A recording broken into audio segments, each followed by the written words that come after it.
Alright, here's the inside of the engine. Fresh air cleaner on here.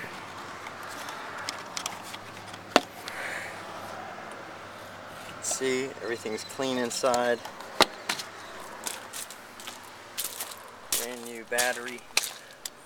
New Holland Premium Heavy Duty was just installed. Brand new battery. 0 hours on the battery. Everything in good shape. Clean engine, clean tractor.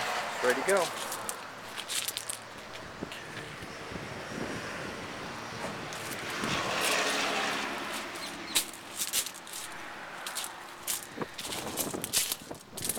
We recently serviced everything, so it's also got a new fuel filter, been serviced in there, new oil filter, oil's changed, everything is really ready to go. It's a great tractor, starts well, runs well, never given us any trouble.